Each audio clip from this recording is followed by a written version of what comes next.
Hello, everyone. This is the 307th episode of Soccer Nostalgia Talk Podcast. As always, this is Sean from Los Angeles and the Soccer Nostalgia blog. For this episode, I welcome back distinguished professor Dr. Laurent Bellaiche of University of Arkansas as we discuss the France national team during the 1958 World Cup. Dr. Ballaiche is also a professor at Tel Aviv University, and he has designed a new class called Thinking Outside of the Box, a course that involves science and football. Welcome back, Laurent. Very happy to be here. Let's go back, well, almost 70 years. So, what was the status of French football internationally, domestically, and culturally as we come to the late 1950s? One important event that is now has a tendency to be forgotten is that in 1949, France won for the first time ever the under 18 Euro competition. It was the second edition. It was in Netherlands and they beat Netherlands in final. And in this very young team of France, there were Jean Vincent, Jacques Foy, Antoine Bonifaci, and Francis Meano, who will then all play for the adult French team. Francis Meano is very special. Unfortunately, he died at 22 years old in a car accident while he was considered to be an extremely good player.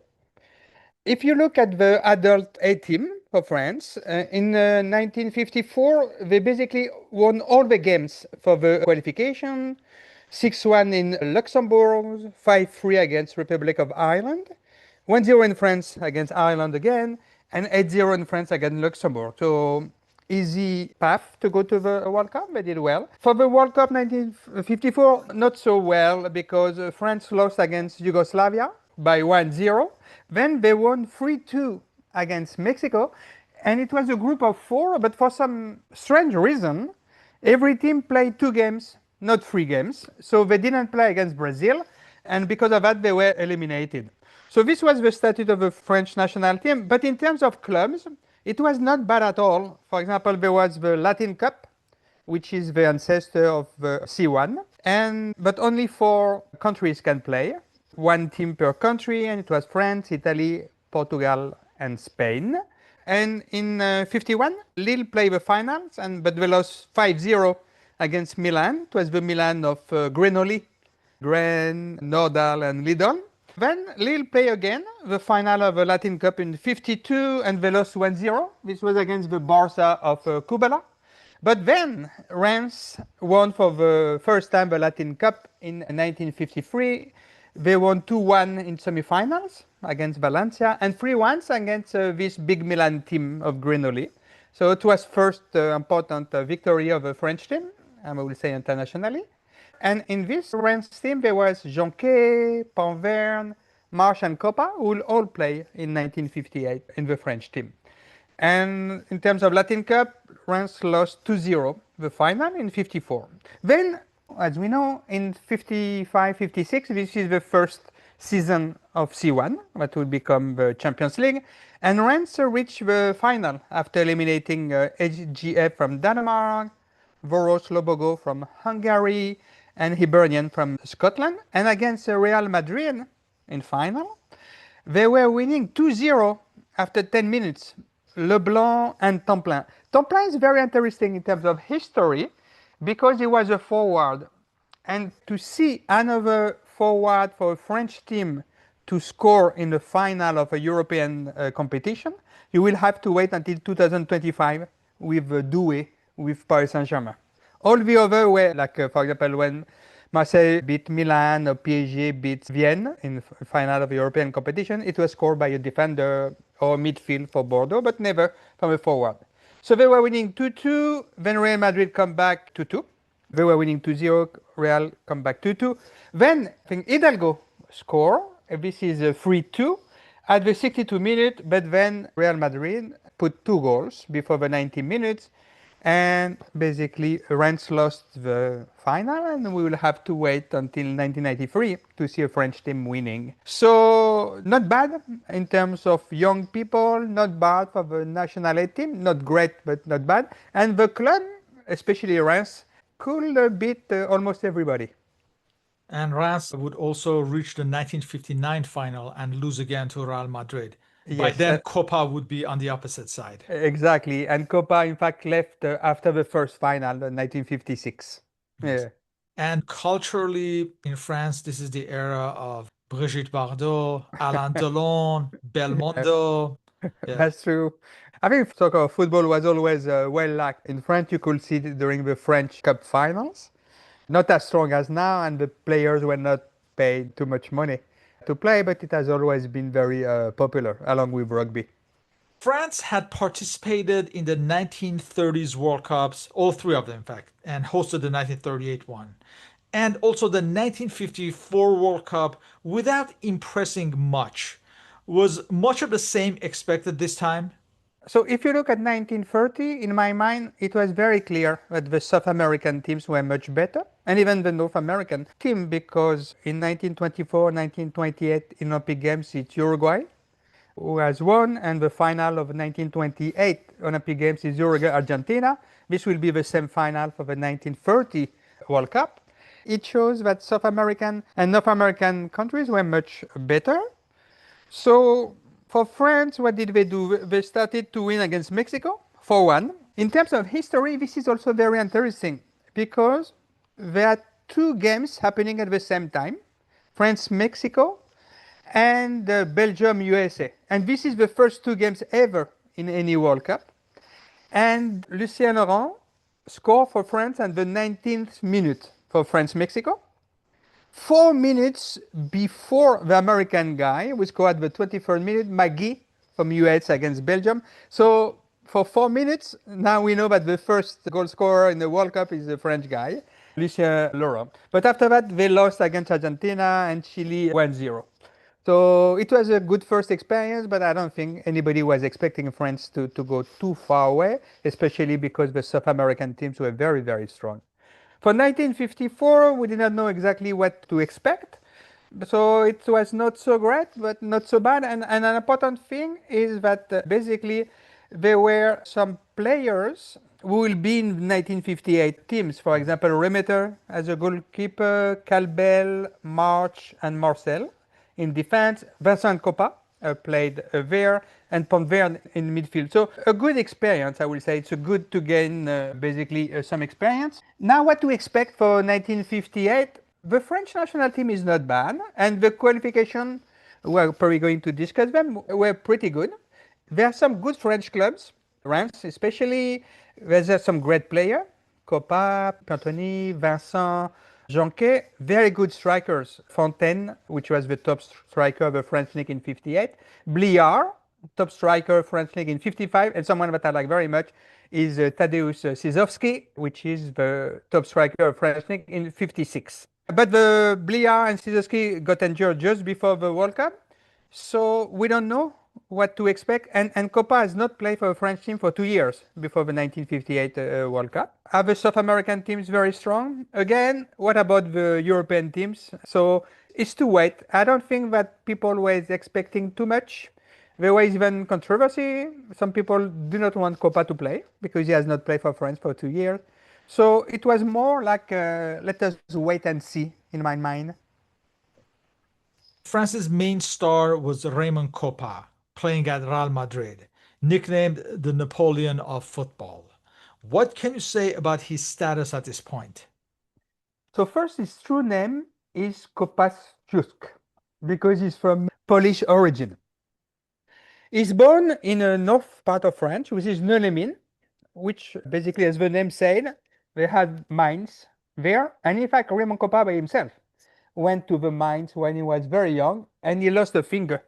He started to play at 10 years old in this team of Neulémin until he was 18. Then he went to Angers first, and in fact, the stadium of Angers now bears his name. And then he went to join Reims, where he stayed from 51 to 56, before, as you said, joining Real Madrid. Very smart player. He can score, but he can especially organize very well the game. So if you look at his palmarès before the 1958 World Cup, he has won 2 French championships and 1 United Cup with Reims, and he has won 2 Liga and 2 C1 with Real Madrid, as well as a Latin Cup. And in terms of individual trophies, he finished third place in the Golden Ball palmarès of the first two editions, 56 and 57. So his nickname of Napoleon came from a game he played in Madrid against Spain, where France won 2-1 thanks to a goal of Copa, but also Jean Vincent.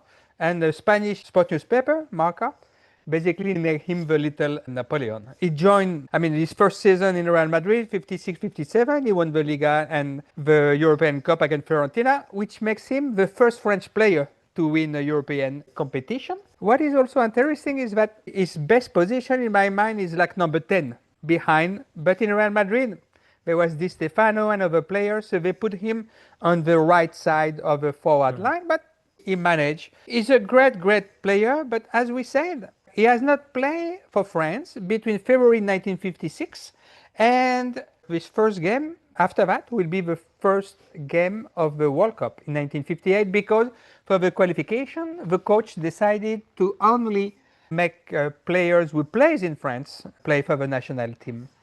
But he's the first great French player, I would say, with Mbarek. Can you describe France's World Cup qualification campaign and the preparation friendlies ahead of the World Cup? So they start with a 6-3 wins against Belgium. And what is interesting in this game, there is 5 goals from Tadeusz Zizowski, which is still now the record for the French national team, tying with Eugène Maes in 1913. In fact, I believe that Didier Deschamps was not aware of that because recently France played against Kazakhstan and Mbappé scored 4 goals and Deschamps substituted him. I think, in my mind, if he would have known, he would have let him play in order that he can tie or beat that record. Then France won 8-0 against Iceland, easy. Then 5-1 in Iceland, another win, and 0-0 in Belgium. So 3 wins, 1 draw, no loss. It's good. On the other hand, if you look at friendly games before the World Cup, it's not great. France play in Hungary in 57. They lost 2-0. They play in England in Wembley. They lost 4-0. They play against Bulgaria at home in Parc des Princes, 2-2, a goal of Vineski and Ivan Duis. Then 2-2 against Spain at home again, and then France-Switzerland in April 1958 in Parc des Princes and 0-0. So not so great for the friendly games, but also why I think that the French fans didn't know really what to expect before the World Cup. Nobody, in my mind, would have guessed that it can go to semi-final of the World Cup. So let's discuss the backbone of this team. So, as we say, Copa didn't play. So he's not in the backbone before the World Cup. If you go for goalkeeper, it's mostly François Remeter, who is from Bordeaux. But in 1957, Dominique Colonna from France also played for the national team. And Claude Abbes from Saint-Etienne also played in 57. In defense, who are the usual players, Robert Janquet, that is really a very strong player. I think his nickname is the Highbury Hero because he played a fantastic game in England. Raymond Calbel from Monaco, Jean-Jacques Marcel from Marseille, and Roger March from Racing Club Paris. Le Sanglier des Ardennes, we should say. Exactly. Fantastic player who was holding the record for the number of games played for France until Marius Trezor beat him. In midfield, Armand Pervern from France was also playing quite often. And in forwards, Roger Piantoni, Jean-Vincent, René Biard from France. Tadeusz Zizowski was playing quite a lot. Vinevski started to play, only 21 years old, very, very promising, and not yet Justo Fontaine. Justo Fontaine started to play, but you could not consider him as a regular before the World Cup. Now, let's discuss the French management team that consisted of head coach, the legendary Albert Batteux, along with another legend assistant with him in this World Cup, Jean Snella, as well as Paul Nicolas. It's quite unusual strategy. I don't know how we're thinking, but my understanding is that Paul Nicolas was technically the director of the French national team, meaning is the one selecting the players. This is quite important because he's the one who selected Raymond Coppa, while quite a few journalists were against that, in fact, because Coppa didn't play for the French national team for 2 years. Albert Batté was the coach of this French team for that World Cup. At the same time, he was the coach of Reims since 1955. Jean Stella was the assistant coach for the French national team, and he was also the coach of Saint-Étienne at that time. Some words from Paul Nicolas. He was also a good striker from France between 1920 and 1931, where he scored 20 goals in 35 games. And unfortunately, he died in 1959 in a car crash just after a game between France and Belgium. But it looks like that these three guys were all working together.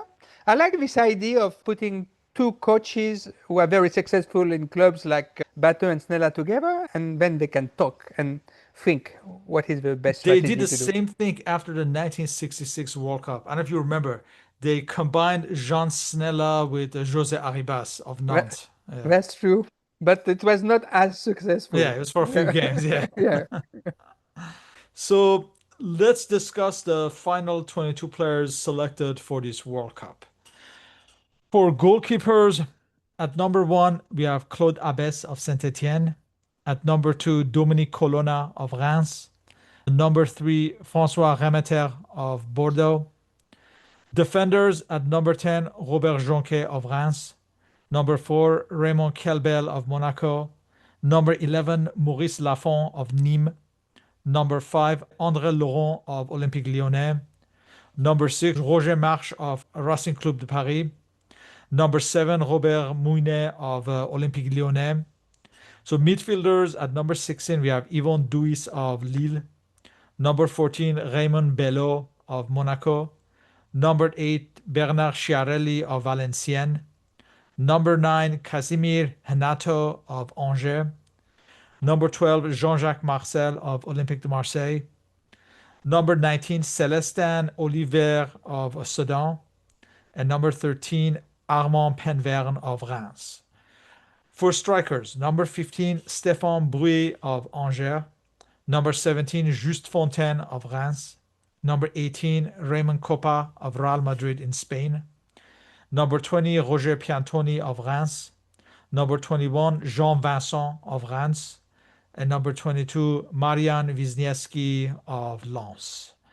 Now, from this group, Remeter, Abbes, Calbel, March, Jonquet, Marcel, Penverne, Coppa, and Vincent were also part of the 1954 World Cup squad. As you mentioned earlier, players like Tadej Sizovsky, among others, missed the final cut. And the political situation at Algeria meant that France would be without Rachid Mekloufi, among others. There would also be the significant absence, that of René Bliard, that would have historical ramifications. So Tadej was injured. It's a pity because this guy was a top scorer. I think I read some articles before. When he was young, it was not unusual that he scored 20 goals in a game. And his nickname is the King without crown because he has won so many trophies as best striker, but never a single trophy with club. If you look at the list that you gave, quite a few players who never play for France before this World Cup. For example, Robert Mounet didn't play, Casimir Natov never play, Maurice Lafont, Raymond Bello, and some very, very little. For example, Célestin Olivier only 5 times. And for example, Stéphane Bruy only twice, Yvon Douis 3 times. And Just Fontaine only 5 times before that World Cup. So I think it is also because of what you said. There were some players, Franco-Algerian players, that were supposed to be in that team. For example, it is quite sure that Mekloufi would have made the team because he was a great player. But not only him, Yeah, Mustafa Zitouni, Zitouni, exactly, of yes, Monaco. yeah, Yeah. and Ben Tifour, and also very likely Mohamed Maouche would have And made the team. Said So Brahimi as well, I think. yeah, so indeed, so there were, I think there were like 10 Franco-Algerian players who left in a strange condition, like hiding in a car to cross the border. So the French coaches have to find new players. So it was interesting. Some good players, some absolutely with not too much experience. The two top strikers, Sizovsky and Bliar, getting injured, but Copa coming back to the team. So once again, you don't really know what to expect. And of course, Fontaine was selected to replace Bliard. That's the Yes, important thing. so the story that I read is as follows. So both of them were selected in the team at the beginning. One coach went to see Bliard and say, "You will be the starter." And the same coach went to see Fontaine and say, "You will be the starter." So nobody knew. And one of the last training, it was a games against the local team. René Bliard got injured. He's left. Tadisevsky was already injured, so he didn't make the team. So it was now Justo Fontaine carrying the hope to score goals for the national team. Yeah, and other players who were cut also included Joseph Ujlaki and Pierre Cahuzac. So Joseph Ujlaki, he scored quite a few goals in the qualification. So this is very surprising because the guy is very, very gifted. And he came from Hungary, I think. So my understanding after reading articles is that it was him or Copa. They have to choose for a playmaker. And that's why some people wanted not Copa to be like, could you say, oh, Ujlaki to play well? He will play well. And then at the end, they went with Copa, and Copa was a great player as well. So, Can you describe France's preparations just ahead of the World Cup? what happens for the preparation? Basically, they first play against Switzerland in April 58, and it's a draw 0-0. Then, basically, they play against a selection of players from Paris on May 13, 1958, and it's a narrow win of 2-1. So they arrive on May 20 in Sweden at the airport. Raymond Coppa was not here because he was playing. He Oh, was yeah, playing the to, final of the Champions Cup. Right. exactly. So he joined Les Bleus after the final, and the French team stay at a hotel in this city called Kopparberg. And it's exactly during a friendly game with Kopparberg that René Bliard got injured. And when before this World Cup, René Bliard had just won the league and the cup with Reims, and he was a very good striker. So it's still a mystery who would have started if he would have been allowed to play. Yeah, and I think they basically played against local club sides before the World Cup, Yes, like yes. a few matches, I think. So let's get to the World Cup. This is taking place in Sweden, of course. France are in a group with Paraguay, Yugoslavia, and Scotland. The first match is against Paraguay on June 8th at Norrköping. So for this match, we have the following lineup.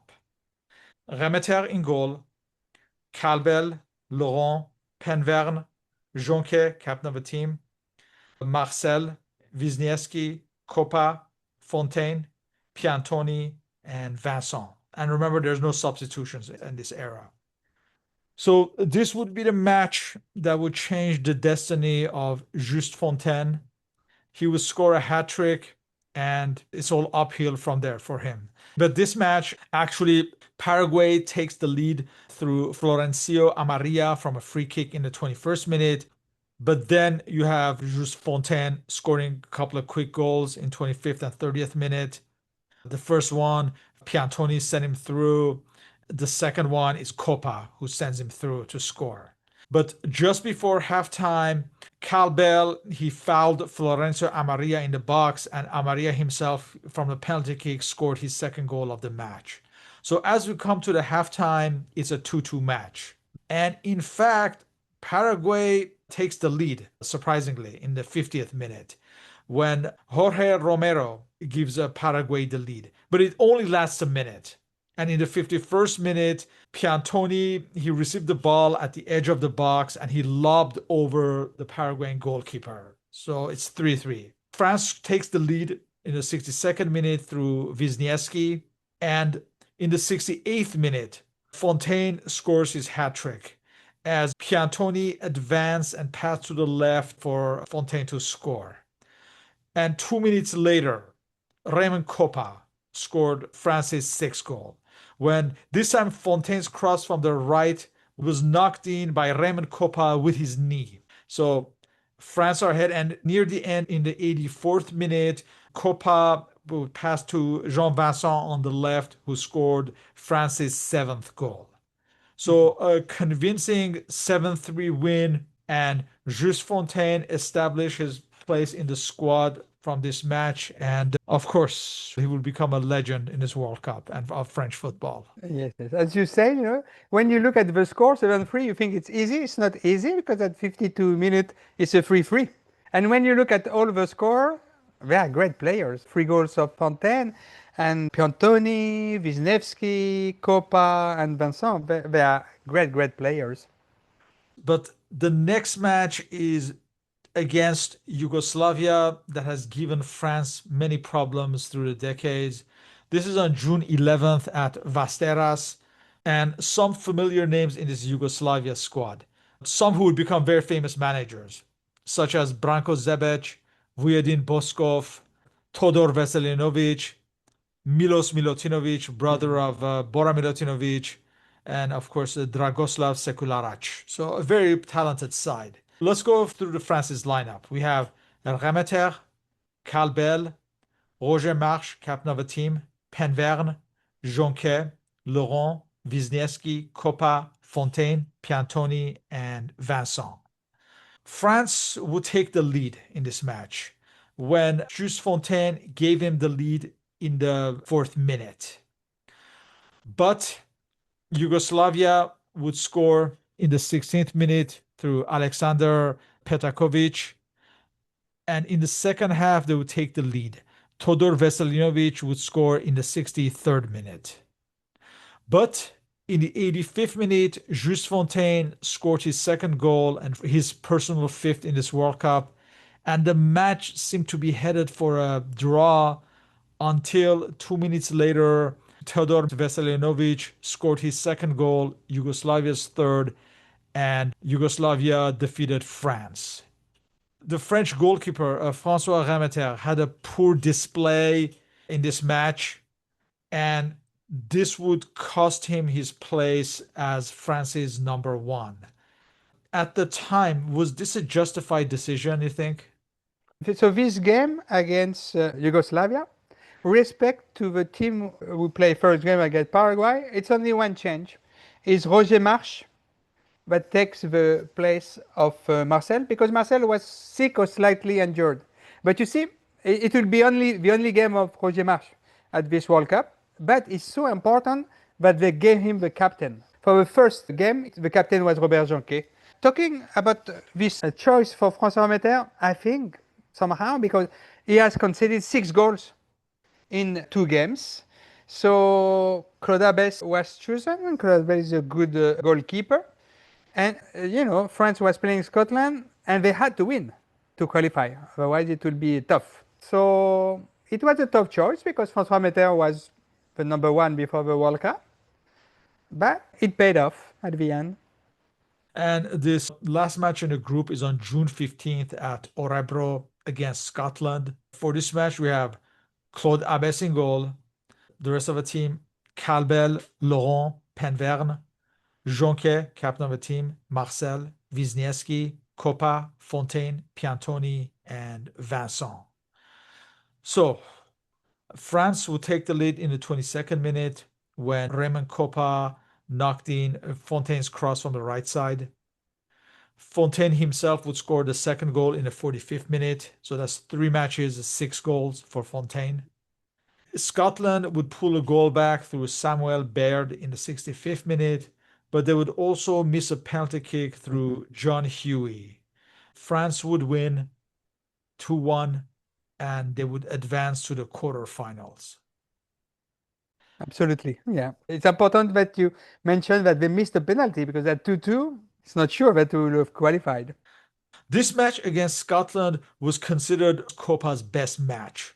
Was he growing into the tournament?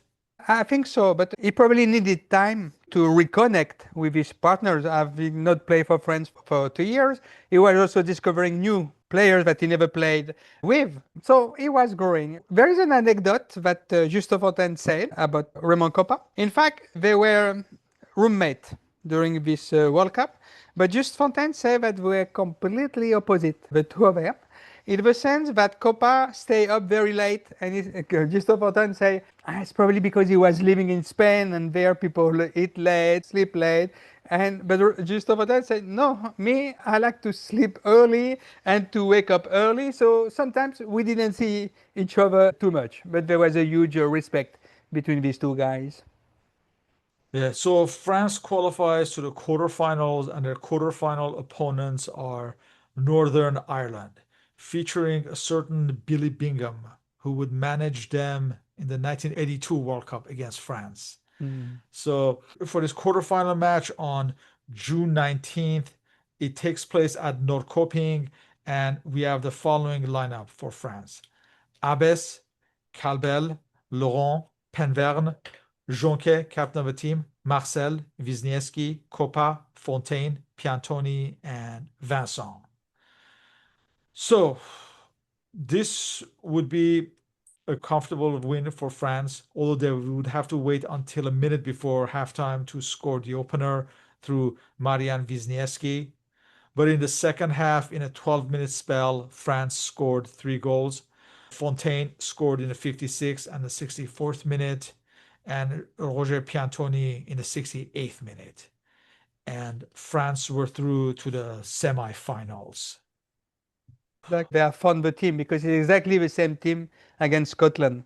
And Northern Ireland qualify after a playoff against Czechoslovakia, and they barely made it. I think they won 2-1 after extra time. We come to the semifinals, and it's against a Brazil featuring a certain 17-year-old Pele. And not only him, but Garincha, Vava, Zagallo, Didi. I Mm. could name the whole team. Yeah. This is the start of the Brazilian revolution in football. For this match, we have the following lineup. Abbes, Calbel, Laurent, Penverne, Jonquet, captain of the team, Marcel, Wisniewski, Coppa, Fontaine, Piantoni, and Vincent. This match takes place in Stockholm at Rasunda. So Brazil would take the lead as early as the second minute when, after an erroneous pass, a cross on the right was controlled and volleyed by Vava, and Brazil were ahead. But France tied the match in the ninth minute when Copa's pass from the middle sent Fontaine through, and he went around Gilmar and scored, and the match was tied. A key event in this match. In the 37th minute, Robert Jonquet was injured. And of course, this is the time when substitutions can take place. So, as Robert Jonquet is out, Jean-Jacques Marcel was pushed from the midfield back into the center of defense. As brilliant as that Brazilian team was, that must have disrupted France's system. And soon enough, they would score the second goal when, in the 39th minute, Didi scored with a long range shot from outside of the box. After that, it was too easy for Brazil. We have Pele scoring a hat trick in the second half. The first one in the 53rd minute, it was a cross from the left. Abes failed to hold on to the ball, and Pele knocked in the loose ball from close range. In the 64th minute, from the middle, Pele passed to Vava on the left. He miscued his shot, but Pele knocked in the loose ball. And in the 76th minute, there was a cross to the middle, and Pele volleyed from the edge of the box. And Brazil were winning 5-1 at this point. But France would score another goal when, in 83rd minute, Roger Piantoni went on a solo run and scored with a long range shot from outside of the box. But of course, the main talking point was what happened with Robert Jonquet. However, there was a universal praise, even from the French press, that Brazil were an excellent side. Mm-hmm. It's true. I mean, it's 1-1 when Vava broke the leg of Robert Jonquet. So you never know. But as you said, I mean, if you look at the Brazilian team, there is also Gilmar as a goalie. The captain is Bellini, Nilton Santos. And then, as the name you say, Didi, he was elected best player of the 1958 World Cup.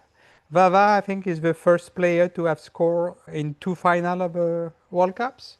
Pelé, only players who have won three World Cups. Garincha, I think, is the first player to have won the same year the World Cup, being the top striker and the best player of the World Cup in 1962. And Zagallo, I think, is the first person to have won the World Cup as a coach and as a player. Yes. So fantastic teams. I would have loved to see what happens if Robert Jonquet would have stayed. But I think, like you, I think Brazil was too strong. And Wisniewski said that I don't know the quality of the Swedish squad. That was their final opponents for Brazil. But if they beat Brazil in the final, I will not understand it. There's a third place match against West Germany that takes place on June 28th at Gothenburg. For this match, we have the following lineup: Abes, Calbel, Laurent, Penverne, captain of the team, Lafont, because of course Jonquet is out, Marcel, Wisniewski, Yvon Duis makes a start, Just Fontaine, Copa, and Vincent. This match would feature so many goals, just like this World Cup's third place match. Very close to it, yeah. That's true. For this match, Just Fontaine would score 4 goals in France's 6-3 win against West Germany and becoming the top goal scorer of this World Cup with 13 goals and the record holder to this day of World Cups.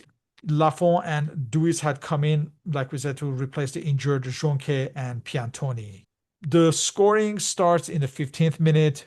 Copa's cross from the right was struck in by Fontaine, but West Germany tied the match just 2 minutes later through Hans Zeislarczyk.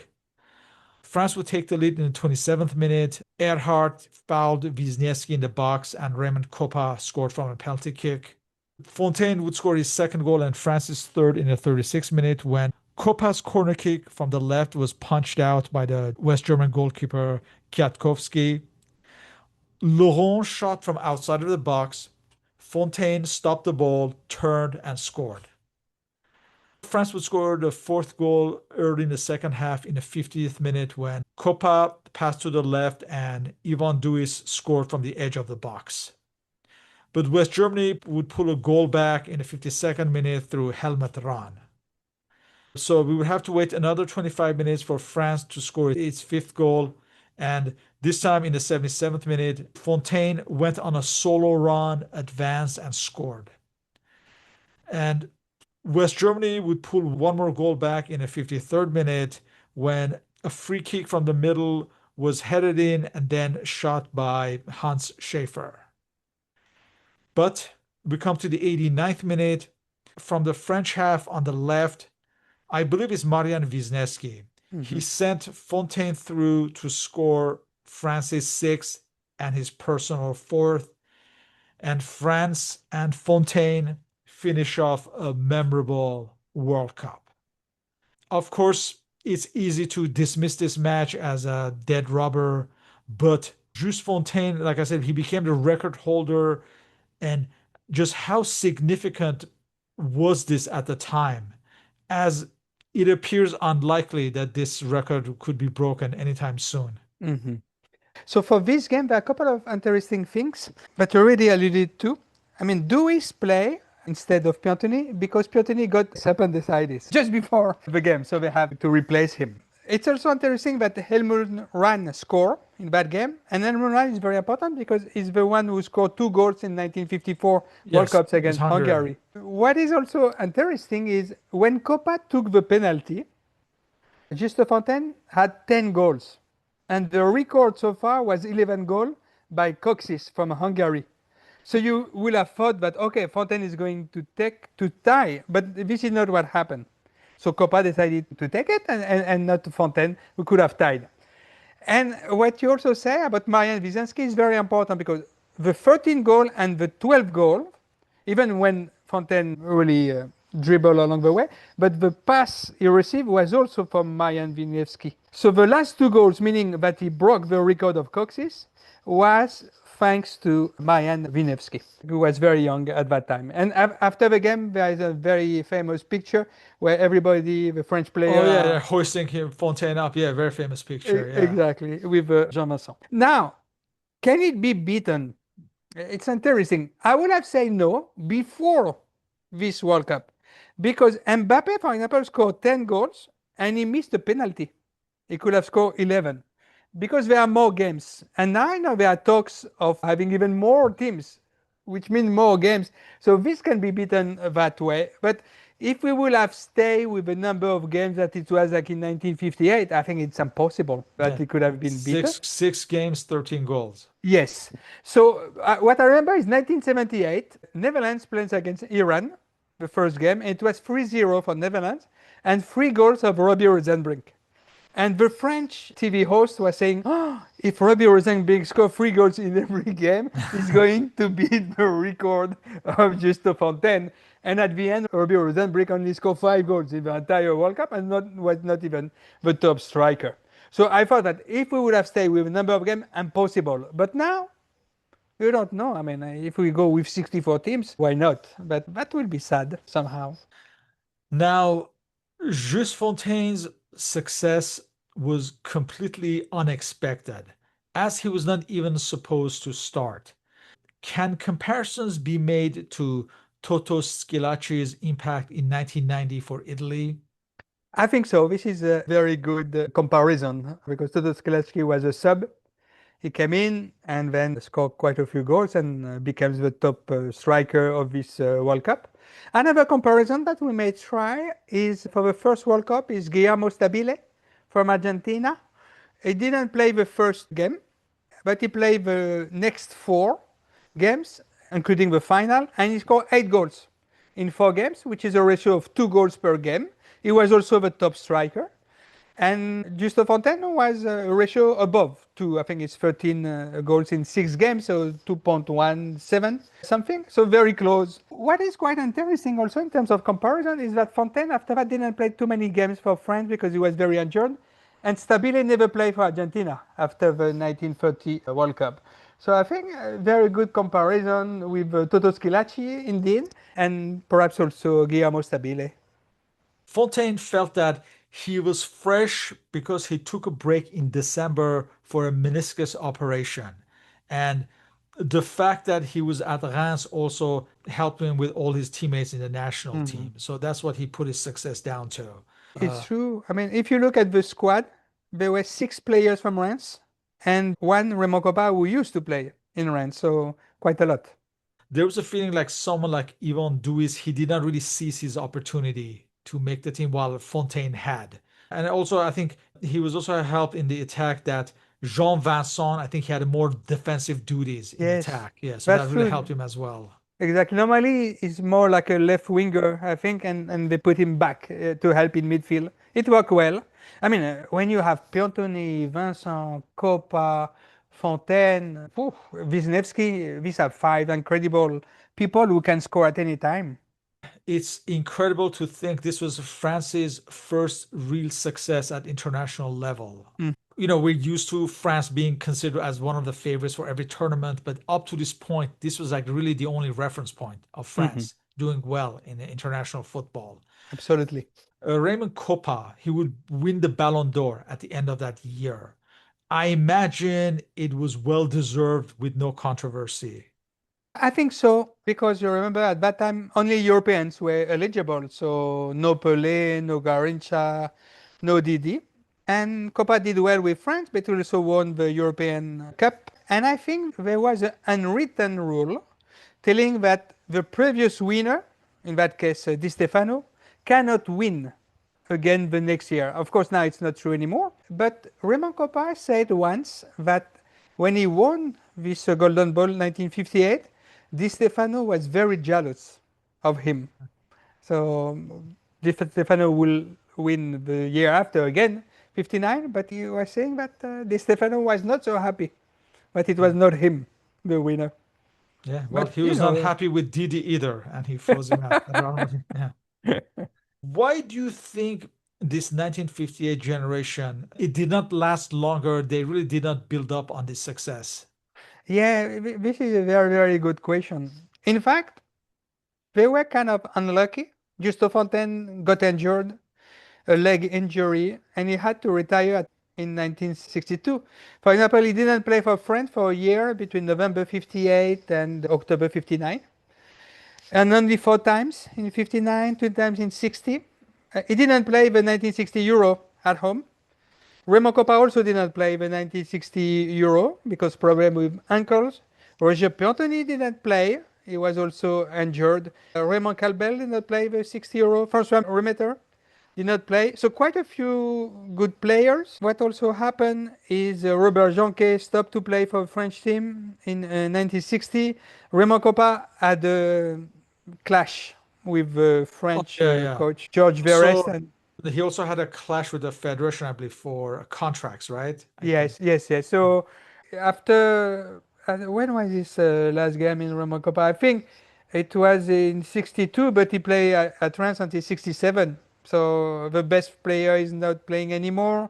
Piotoni is injured. Juste Fontaine stopped playing, and there was a problem with goalkeeper. Also, for example, 1960, France went to the semi-final of the 1960 Euro. And at the 62 minute, France is winning 4-2. But at the 90 minute, France is losing 5-4. And they say that it was because the goalkeeper, which was George Lamia, did a lot of terrible mistakes. And unfortunately, Oh, yeah. This is for against Yugoslavia, we should mention. yes, Yeah. yes, against Yugoslavia. And it's a pity because François Meter could not play that Euro. So a lot of very good players were injured and could not play at the usual level. Raymond Coppa stopped, Robert Jonquet stopped. So, in fact, it was not the same French team, unfortunately. And France would go through almost 20 years of disappointments Oh, yeah. despite qualifying to the 1966 World Cup. But that French team was, let's just say, it was very average Hmm. compared to future French teams. You would have to wait until Michel Hidalgo would take over as manager in Hmm. 1976. Did this success have any impact, not just culturally, but like in the French football as a whole? I mean, it proved that French can go well, and it's not surprising, for example, that France, 1 year later, reached the final again. But as you said, between 1960 and 1976 or 1975, this is the worst era for France. So there's no real legacy. On the other hand, it started an interesting trend, and it is believed by a lot of people in France, including myself, somehow, is that to have a good French teams to win or go far away, you need a fantastic player who has origin not from France. For example, Raymond Coppa is from Poland.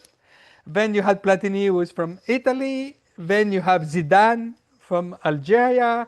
Mbappe now is from Cameroon and Algeria. Except that for 2018 World Cup, I think Griezmann and Varane were more important than Mbappe. But it's interesting, this trend. So you can hear sometimes say, oh, if we have a very good player, for which the parents are not all French, perhaps we'll Mm. go far away. This 1958 generation, like I said, they were, for the longest time, they were the barometer of French football excellence, and their nickname as Les Suédois, the Mhm. Swedes. So, in closing, what is the legacy of this 1958 World Cup for France, as it was for a long time France's best ever performance in a World Cup? Yeah, it's really, we can do it from time to time in clubs or in national teams competition. We can go far away. We have a good teams that train good players, but we need a superstar all the time. Copa, Platini, Zidane. But at that time, I mean, especially until 1975, the question was it an accident or is it going to repeat itself? But in terms of football, like for example, also Reims, it was called the Champagne football. There is a legacy of winning, but winning with playing very well. I mean, and in a forward way, because Copa, Vincent, Piantoni, Fontaine, Well, that was Hidalgo's idea, and so yes, that he has its root here as a player with Reims, probably. absolutely. And Hidalgo has always said, I think, and Jean Vincent also was a good coach from Nantes, has always said that Albert Batte and Jean Snella were inspiration to them to become coach and to play in a forward way. Unfortunately, in my mind, we have lost this tradition. Now it's better, but for example, even when we won the World Cup in 2018, it's the first time that I saw a French team that doesn't have the possession of the ball, like less than 50%. Well, with this French team of 1958, of the team of Hidalgo, it's the possession. We need to possess the ball, we need to attack constantly, even to put a lot of players with offensive mind. Didier Deschamps somehow has changed this mentality, but he has succeeded to win some competition. So they are pro players. Like in Argentina, they were pro Menotti and For pro Bilardis, yeah. Velardes. It's somehow older people like me, I will say, I'm pro Hidalgo or pro Albert Bato rather than pro Deschamps. But I have to recognize that Deschamps has done fantastic work in terms of winning. Well, with that, I would like to thank you once again for your participation in these interviews. All our contact information is listed on a blog and podcast uploads. So, Laurent, thank you once again and hope to continue these discussions on football history.